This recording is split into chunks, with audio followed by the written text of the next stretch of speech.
I am Catherine, and it is time to continue our game with Sherlock Holmes, The Awakened.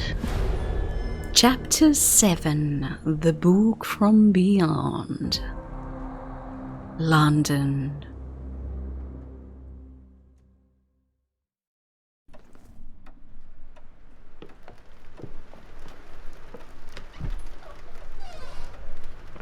Who's there? Who do you think? Let it be known that I'm handy with this revolver. Nonsense, Dr. Watson. As I understand it, when faced with the imperative to defend oneself, one's comrades, and one's nation, you fled.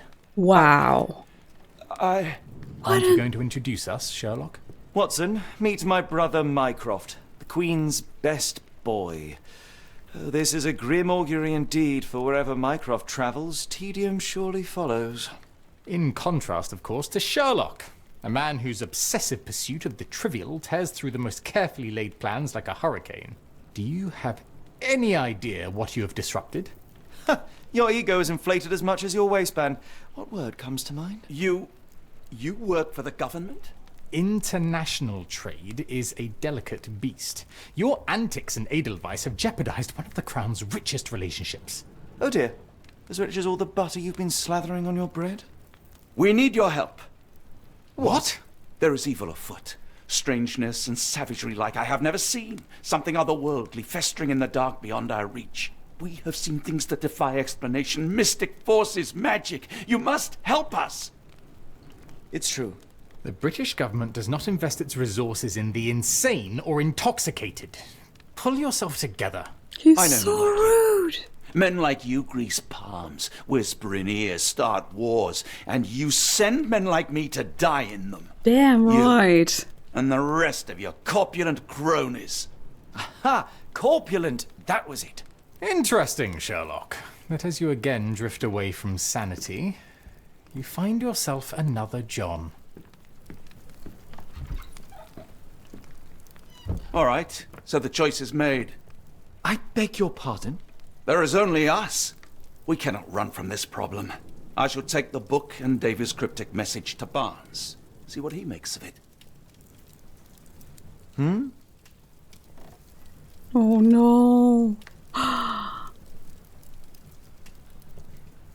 I was certain that there would be some sort of repercussions for everything we went through. You can see the change in both of them. Look at Watson. Look at his demeanor, the dark circles. Let's bring him more towards the light. Can you see the dark circles under his eyes? The way how his eyes are getting redder. And you can see that 5 o'clock shadow in both of them, while previously when we saw them they had shaven their beards in the most meticulous way. They both are shaken by what they just witnessed. They both are breaking apart. And I really, really, really like how they have made Watson. I really like this character so much. Let's find out our next objective. Another sinking near Scotland. By the Strand for all the details. Okay, let's go. Oh, look at this weather.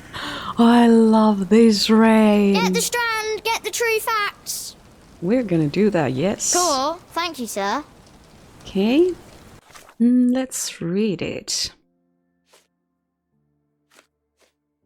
Killing Tempest article. Storm of the Century.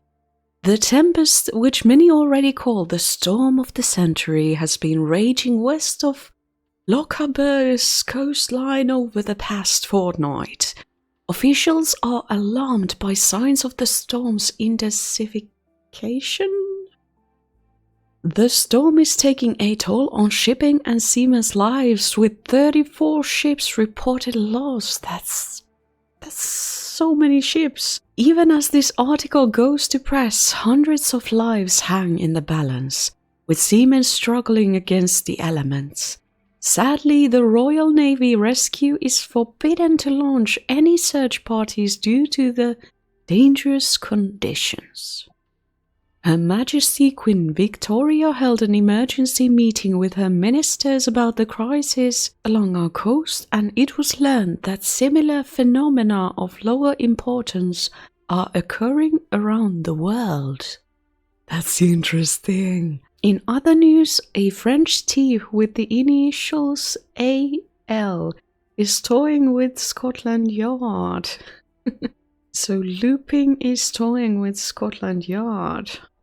Again. Let's read this one. Bayou's Cursed Book. Found in a bayou near New Orleans, the book is divided into sections marked by symbols. One of them has been seen all around the bayou and near the altar underneath the port of London. The book is written in an obscure language, but Barnes could translate a few pages. Okay. When the storm starts, where the ships fall, as Stevenson's guiding light, the last embrace of all the chosen. Let's keep this in mind. And do we have new outfits? We should definitely change the outfits we have. Well, maybe this would work as a raincoat. I think we're gonna encounter the storm, so let's go with this, and then let's change Watson's appearance as well. Let's go with this. Let's choose long coats for both of them. Okay. Another sinking near Scotland. By the strand for the details. Road closed. Can we talk with this gentleman? No. We probably should actually pin the evidence. Let's do that. Get the strand, get the true facts. Oh, what's this? It looks like an old movie poster. Another sinking near Scotland. By the strand for the details. Interesting.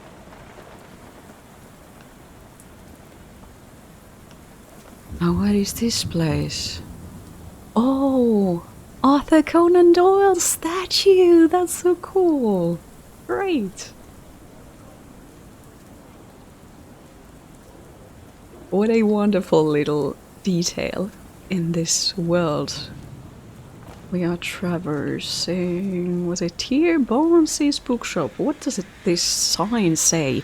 2 books for the price of 1. New books in the store. Charles Dickens. M. Gogol, Edgar Allan Poe.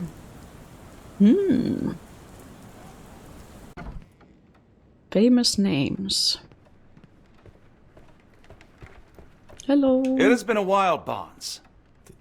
Dr. Watson. Indeed it has, and good to see you as always. How can I help?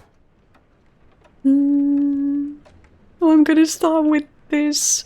We have a couple of options about Stevenson's Guiding Light. Can you translate this book? You seem happy, and I'm gonna begin with that. Someone is full of pep. Oh, yes. Mr. Holmes, he was quite the inspiration.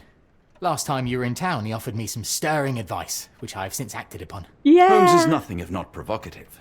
Indeed, the thorny truth is often hard to hear, but it did the job. And now my heart is full. Aww, I'm glad to hear it. That's Much so obliged, nice. Doctor. I'm so glad to hear that. Let's ask about Stevenson's Guiding Light. Barnes, does Stevenson's Guiding Light mean anything to you? Well, my mind first goes to Robert Louis Stevenson, an up-and-coming author. I've been following his work in the periodicals. Interesting man. I take it his literary pursuits are somewhat of a deviation from the family business. What makes you say that? He wrote a poem. Let me see if I have it still. Yes. Say not of me that weakly I declined the labours of my sires, and fled the sea, the towers we founded, and the lamps we lit. The labours of his sires. I wonder what they do. I have a book on great British families. If the Stevensons have achieved anything of note, they will be in there. Please, feel free to take a look. It should be on the shelves to the right. Much obliged. Okay, that's new information for me. Last time we met, you mentioned your knack for translating occult texts. I was wondering if you could help me with this book. Certainly, Goodness. Where on earth did you procure this grimoire? That's a long story. What do you make of it? It seems to describe pagan rituals, ancient deities. Wow, what a marvel. I can try and translate it for you. Just the pages bearing that symbol. This section, really. Entity of ocean or time. Oh my. Oh, already on it, as you can tell. If you can have it done at your earliest convenience, that would be lovely. Oh, I really hope he won't be losing his sanity while reading that book. It affected Sherlock so much. Hello! Now there's two of you. Take care of your master. Yeah.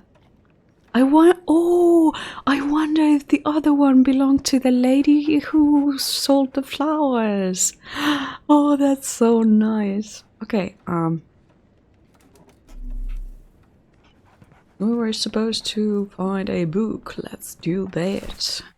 Greatest British Families.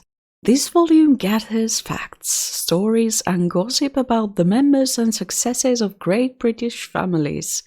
It is a somewhat chauvinistic account of Britain's finest. For some reason, it makes my skin crawl. Yeah, mine too. I don't know, it kind of looks a bit like some kind of other dimension. Maybe even bears symbolism of a lighthouse a bit. Should we talk with Barnes again? A moment, please. Spellbinding pages.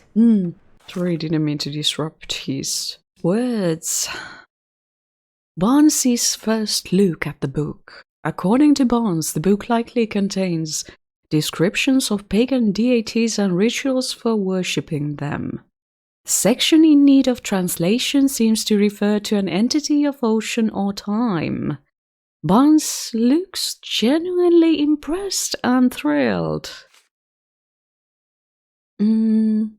Cryptic message to Ashmont, and the new information we got is that Barnes says that the name Stevenson reminds him of the up-and-coming Scottish author Robert Louis Stevenson, who is an actual person, by the way. I will add information about him somewhere here, if I haven't done that already.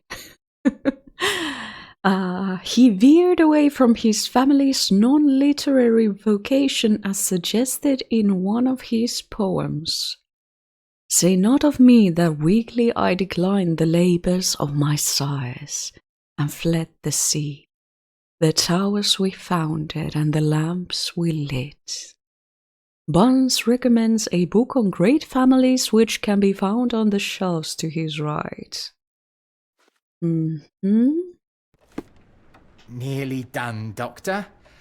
Have you found the book you're after? Yeah, I think I did. Is there another book over here? Probably not. Oh, the flowers are missing. He does not need them anymore. Can I go to the back room? Just quickly taking a look around. I think I noticed everything already. I'm gonna try to talk with him once more. If that does not work, then I will go outside. The dreamer's hidden daughter awakens in the flood. That sounds ominous. It does indeed, doesn't it? I think I should be going outside.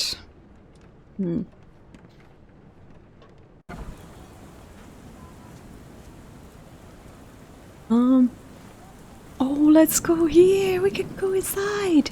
Hello. Dr. Watson, how nice to see you, despite the inclement weather. At least my flowers are enjoying the rainfall. Yes, they are. And oh, this place looks so beautiful. Look at that painting. It's so nice. Oh, I'm so glad. And when they are working, they can see each other. That's so cute. Oh, we can search this in the archives. Stevenson family. The book Greatest British Families briefly mentions the Stevensons, famed for their lighthouses across all of Scotland. I wonder if that is actually true. If it is, it's really interesting. I'm gonna check out if I can find some information about it. If I find something, I'll add it to this video. Funnily enough, the first Stevenson in the lineage shares the same given name as the latest, the author Robert Louis Stevenson. Ever since the Bell Rock Lighthouse's erection in 1810, the Stevensons have left their mark around Scotland via civil engineering feats in the maritime industry. Whether the lighthouses were built by Robert Stevenson or his sons Alan, David and Thomas, sailors roaming Scotland's coastline have the dynasty to thank for guiding them to prosperity and safety. Okay, so now we can make deductions. Let's try this one.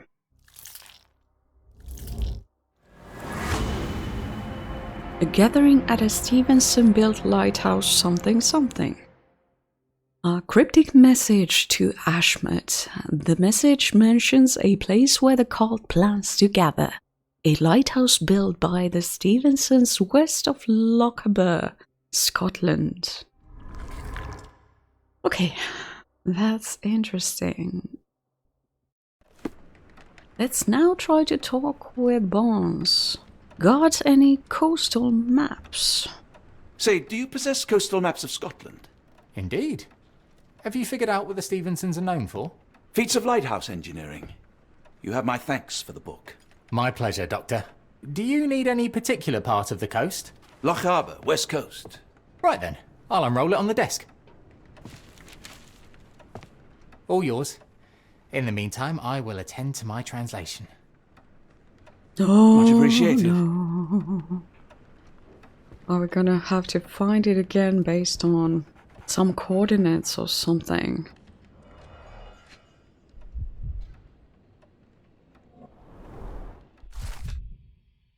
Scary War Lighthouse, located on the remote island of the same name. Scary War Lighthouse lies southwest of the inhabited island of Tari. Designed and built in 1844 by Alan Stevenson, the tower is a testament to the determination of the Empire's workers and engineers to make life safer for seamen. The lighthouse has seen 6 years of construction, with numerous men risking their lives to build this granite beacon of safety atop dangerous rocks. Okay.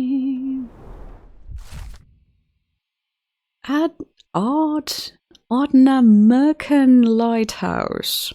Designed and built in 1849 by Alan Stevenson, the lighthouse lies at the western end of the Ardnamurchan Peninsula in Lochaber. I'm slaughtering these names, I know it. It architecturally and decoratively depicts Egyptian influences, making it unique among Scottish lighthouses. Made of granite and bearing a strikingly black lantern, the tower soars to 118 feet above the rocks. Okay, I think that's the one we are looking for, but let's try this one as well. What is it with these names? Rapanangal Lighthouse. Rapanangal means Stranger's Point in Scottish Gaelic. This simple yet elegant brick tower of light, built in 1857 by David and Thomas Stevenson, is not even the only one the dynasty erected that year. It is 62 feet tall and bears a luminous range of 10 nautical miles, lighting the way for ships roaming the Sound of Mull. Okay, and here is one more. Borough Head Lighthouse, located on the other British island of Borough Head, the lighthouse illuminates the southern entrance to the Minch. The tower, designed by Robert Stevenson and built by James Smith of Inverness in 1833, is made of stone. It is deemed the United Kingdom's highest lighthouse, standing at 682 feet above sea level. Interesting. That sounds so cool. Okay. So we found what we were looking for. Doctor, look what I just found. You found something? Barnes, have you finished with the book? Yes, I've written out a translation of the section you wanted. It, puts the grim in grimoire. I thought as much. Long story short, it details macabre rituals, death, leviathans, and the apocalypse. See for yourself. I must ask you to leave the book with me so I can read more of it. It's compelling. Very compelling. No. I'm sorry, no. I don't want him to read it and lose his sanity. He has just found love and happiness. I'm not going to do that. I'm sorry, no. I don't think that would be wise. Please give it back. That said, I remain grateful for your immeasurable help. Indeed. Oh, how disappointing. I hope you will consider lending it to me in the future. Good day, Doctor. I'm just trying to keep you safe. Damn. Ritual of Awakening. Barnes' approximative hasty translation details a ritual for awakening a pagan god sleeping under the ocean. Oh no. It involves a special chant the strongest men of every ethnicity on Earth perform before they are to be sacrificed for the god's awakening. A creature with a pitch black face akin to an Egyptian sphinx must witness the ritual. If successful, the ceremony will destroy the world's seas and lands. What a wonderful goal. The book's Pagan God. The book details a vaguely anthropoid monster. It has an octopus-like head, its face being a mass of feelers, a scaly, rubbery-looking body, huge claws on its hind feet and forefeet, and long, narrow wings. Sounds familiar, doesn't it? This we'd read already. So let's pin this evidence, and I think we need to go back to Sherlock. Let's go. Mycroft, here to buy a book on fraternal dysfunction. The Holmes family is beyond counselling, Doctor. True, more deserving of scientific study. Burn. What do you want? I came to warn you. Perhaps you have a moment to... Sorry, I reserve Tuesday afternoons for time with friends. I'm worried about Sherlock. He's not well. You should know that he has had episodes in the past. Detachment from reality. He will need your support. Such gall. First you crush him under your boot heel, now you ask me to pick up the pieces. Your emotions are impeding your rationality. He needs to be distracted, diverted into something less harmful. Surely you jest. Only one thing shall truly bring him peace of mind, and that is solving his case. The last case he pursued so doggedly was Cordona. He came home a wreck, and this time I fear he may not return at all. You are not his father, Mycroft. Not anymore. He is a grown man, a brilliant man. I know you care for him. I just wish you also respected him. The Crown cannot help you. But I can. Give him this. What is it? A confidential note tied to his case. He may see value in it. Just do not tell him it came from me. Oh, speaking of the Crown, perhaps you can help us with another matter? It requires some local knowledge. Do not tell him it came from me, but surely he will deduce it anyway. Let me mull it over. Tell me more. Tell me more. I'm all ears. For your eyes only. Here is a folder with all the details. Profile of A. Rochester, presumed dead. Lord H.B. Rochester, London billionaire, married an American woman. They had a son named Archibald who moved east to take charge of his father's interests after finishing his education and reaching the age of majority.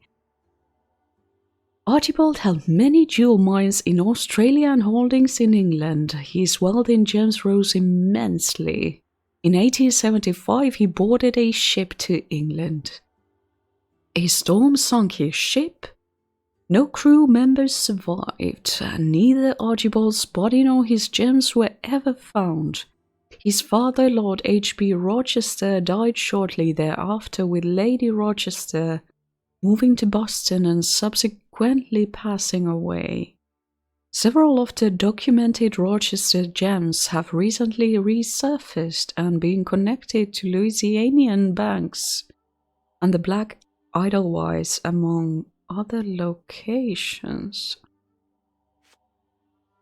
Briefing from Mycroft. One of our informants, Philip Hawke, has not been in contact for the last few days. Please check his status.